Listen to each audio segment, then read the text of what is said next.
Hi, I'm Joe Lesniak, owner and operator of the law offices of Joseph Lesniak. We proudly advocate for the citizens of southeastern Pennsylvania.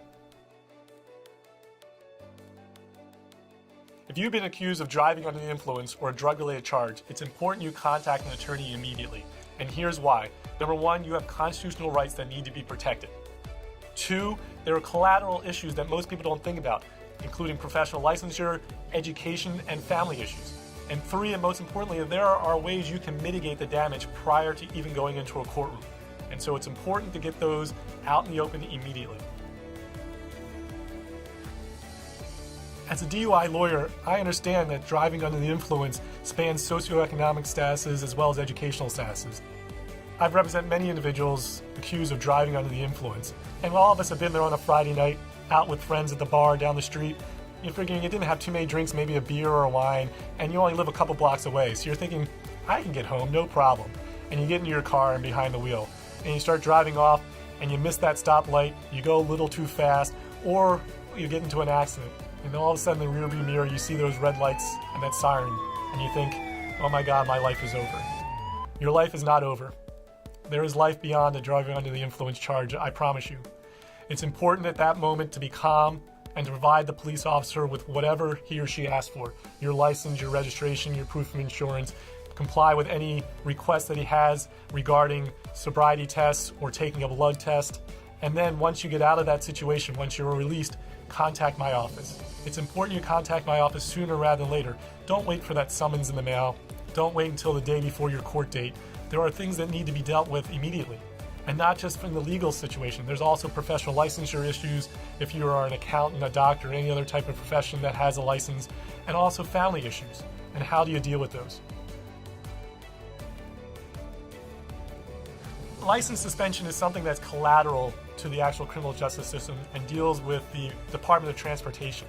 There are specific rules regarding license suspension that depend on the number of times you've been convicted of driving under the influence, as well as your blood alcohol content at the time that they check it. And also whether or not you go onto a program called ARD, which is open to anybody who is a first-time offender who didn't get into a car accident where you might have injured someone. And so all those factors are dealt with when realizing what your license suspension will be. A work exception license is possible depending on the grading of your driving under the influence charge, as well as how long your suspension is. If your suspension is so short, PennDOT or the Department of Transportation will not allow you to get an occupational license. But if you have a longer suspension and your crime is one of the lesser blood alcohol contents, then yes, you might be eligible for what they call an occupational limited license. Jail sentences for driving under the influence are statutorily mandated, meaning that there are mandatory minimums depending on, again, your blood alcohol content and how many times you've been convicted of a driving under the influence charge.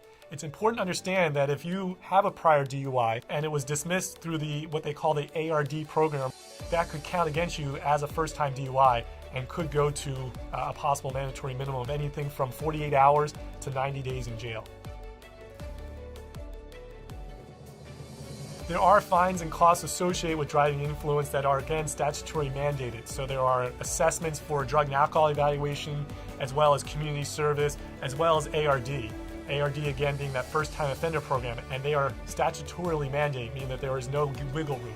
And it's important to have a discussion with your attorney, with me, about those fines and costs prior to possibly entering into that program. I spent 9 years in the prosecutor's office dealing with these issues, and now I'm out here advocating for your rights. And it's important to give that advocacy from the beginning. My advice and counsel will be important not only from going through the legal system, but also from the very beginning. And so contact my office sooner rather than later. I'm Joe Lesniak, and let me be your advocate.